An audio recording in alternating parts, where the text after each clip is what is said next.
آپ پیچھے کئی بار یہ بات جان چکے کہ اللہ سبحانہ و تعالیٰ نے اس قرآن میں کئی مقامات پر یہ بات واضح کر دی کہ کوئی ایک بھی سوال ایسا نہیں ہے، کوئی ایک بھی معاملہ یا مسئلہ ایسا نہیں ہے جس کا جواب، جس کا حل اس قرآن میں نہ ہو۔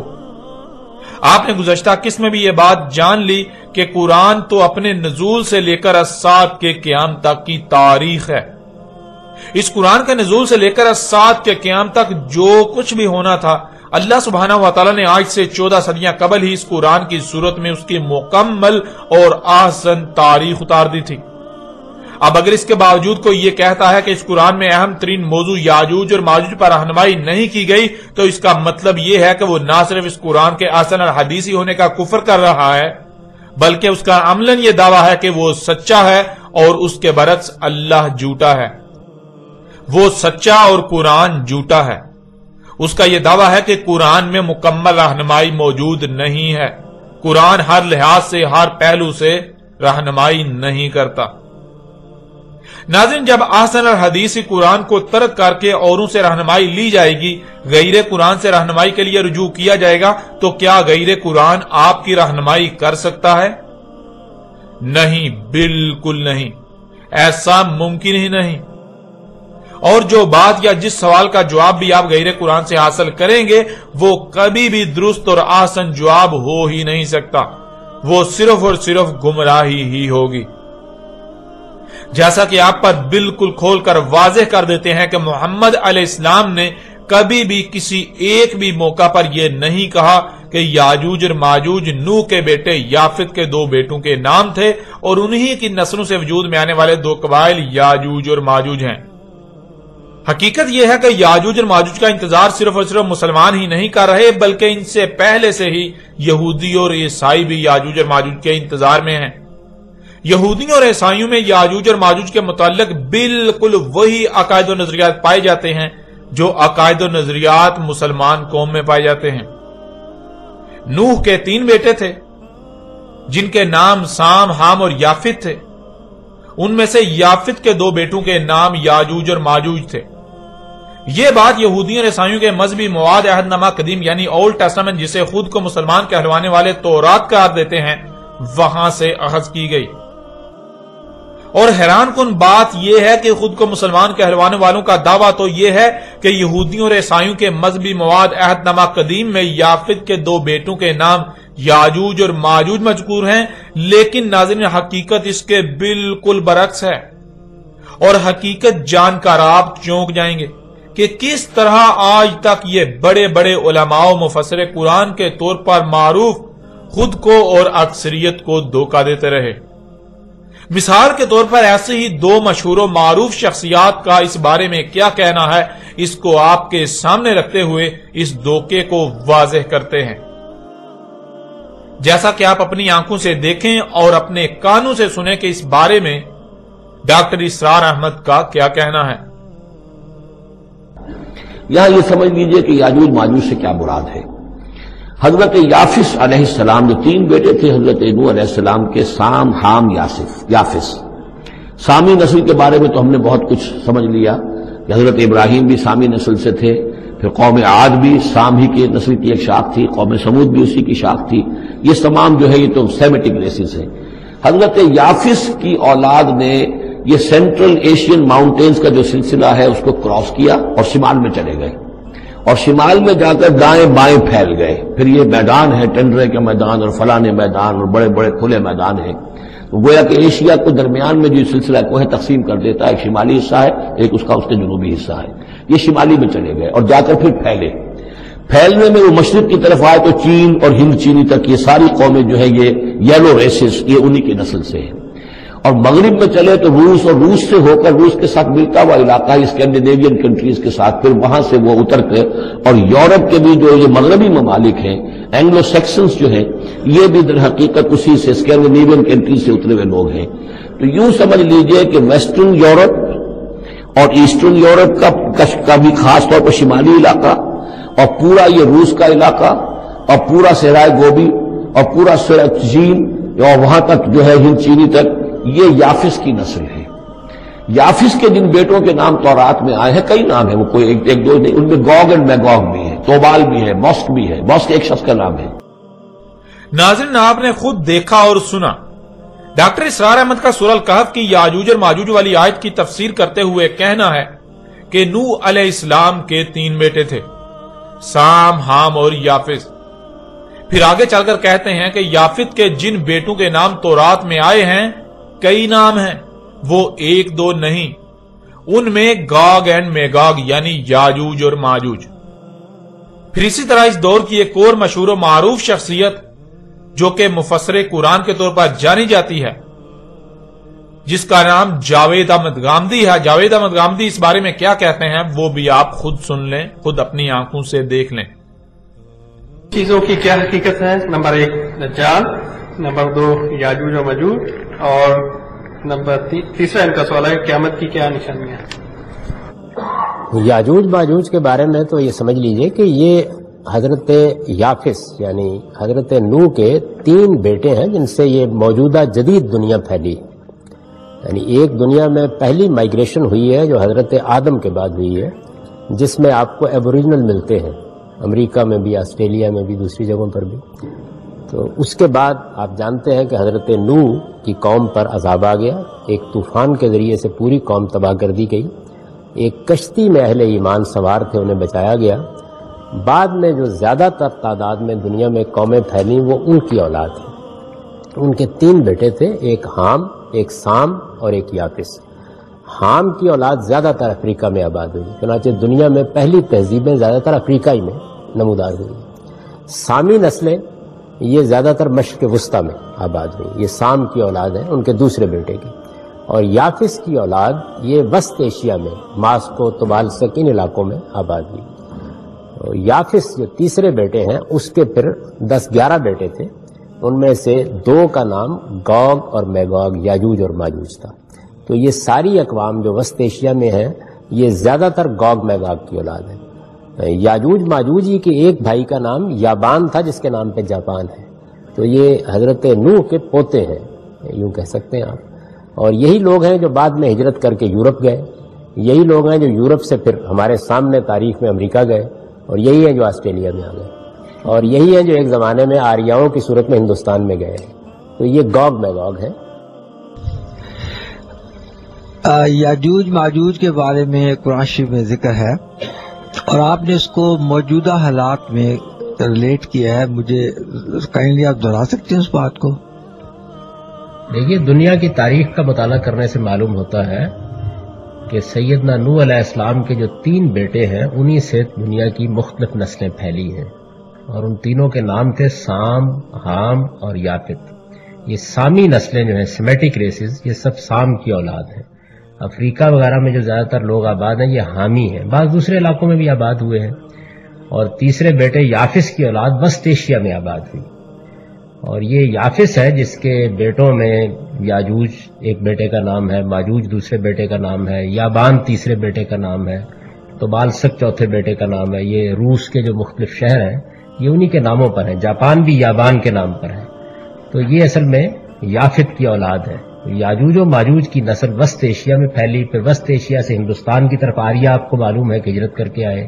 پھر یہی نسلیں ہیں جو یورپ میں آباد ہوئیں، اور یہی پھر نسلیں ہیں جو پھر امریکہ میں اور آسٹریلیا میں، یہ تو معلوم تاریخ میں جا کے آباد ہوئی ہیں۔ تو یہ اصل میں یافت کی اولاد ہے ساری، یاجوج ماجوج جو ہے۔ آپ نے دیکھا اور سنا، جاوید احمد غامدی صاحب کا بھی وہی کہنا ہے کہ نوح علیہ السلام کے 3 بیٹے تھے، سام، حام اور یافس۔ پھر کہا کہ یافس کے 10-11 بیٹے تھے،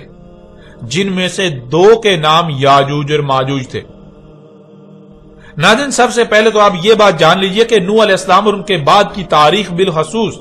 نوح اور اس کے بیٹوں اور نوح کے بیٹوں کی نسلوں کی تاریخ کا دنیا میں ایک ہی ماخذ ہے، اور وہ ہے بائبل۔ بائبل بہت سی کتابوں کا مجموعہ ہے جو مختلف انبیاء سے منسوب کی جاتی ہیں۔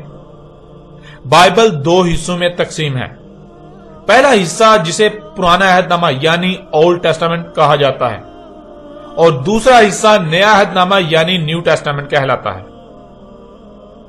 پرانے عہد نامے کی پہلی 5 کتابوں کو یہودی اور عیسائی تورات قرار دیتے ہیں، اور نئے عہد نامے کو چونکہ یہودی تسلیم نہیں کرتے اس لیے عیسائی اسے انجیل قرار دیتے ہیں۔